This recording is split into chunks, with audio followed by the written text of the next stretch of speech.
wasn't discussed last night that I think is sorely missing is what's going to happen with women's reproductive rights.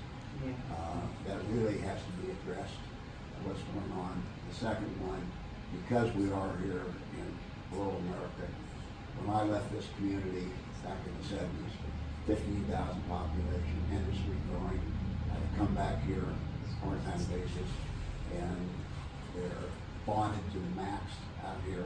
They're paying $72 million for a sewage system so they can't do other things like road repair or other things like that.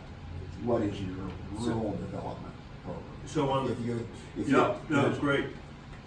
On the first one, I have a friend named John Tester, who's a senator from Montana. He's a great guy. He's one of the last farmers we have in the Congress. And in his last election in Montana, he was saying, my daughter is having to fight for things my wife never had to fight for because her grandmother won those rights. And who would have thought this is where we would find ourselves, but here we are. And we are all going to have to fight incredibly hard to protect women's reproductive rights all over the country at every level. We fought it day after day after day. You know, in the Senate, I have 100% voting record with Planned Parenthood, but you know, you should make no mistake. There was a time when people would say they're not really serious about this, they're not really coming after this, and now we know they are, and they're really trying to overturn Roe versus Wade. The most important thing we can do to protect that is make sure we got a Democratic president, a Democratic majority in the Senate, so we can start putting judges back on the court that won't overturn Roe versus Wade. And I appreciate you raising it because it's a really, really critical issue for a lot of people. That we either have to decide whether we're going to invest in rural America or not. And another way of saying that is we're going to have to decide whether we want rural America or not. You can't have rural America if you don't have rural schools. You can't have rural America if you don't have rural hospitals.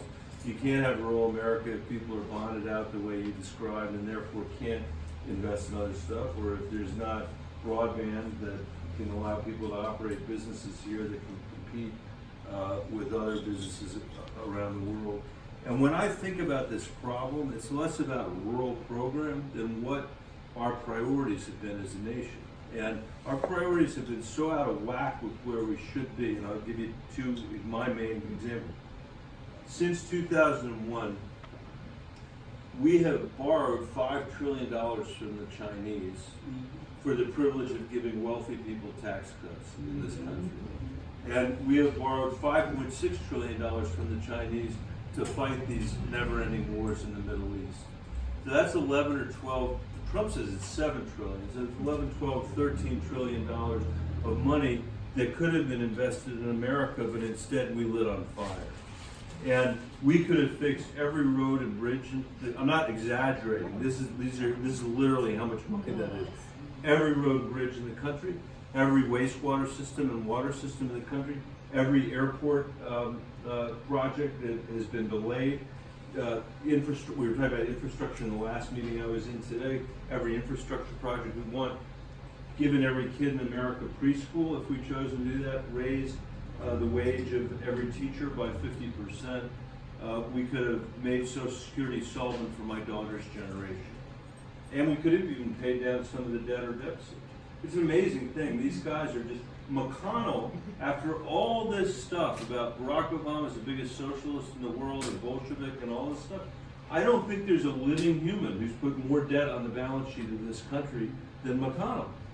And he's done it for tax cuts for the wealthy, on the theory that, I guess, it would trickle down to everybody else, instead of actually making investments in rural America. We've been making investments in rural America for the last 20 years. The infrastructure investments in our country that other countries in the world are making, I think we would have made a huge difference. And I think finally it's critical for us to figure out how to diversify our rural economy, and nobody knows how to do it well. We're struggling with the economy, struggling with it, and trying to figure out, you know, how to move beyond a set of strategies that are, you know, our strategy for keeping primary care doctors in rural areas is hoping they'll marry a local person and stay there. You know, same thing for teachers. You know, can't get teachers either for the same reasons. And I think a lot of that has to do with the lack of investment in resources.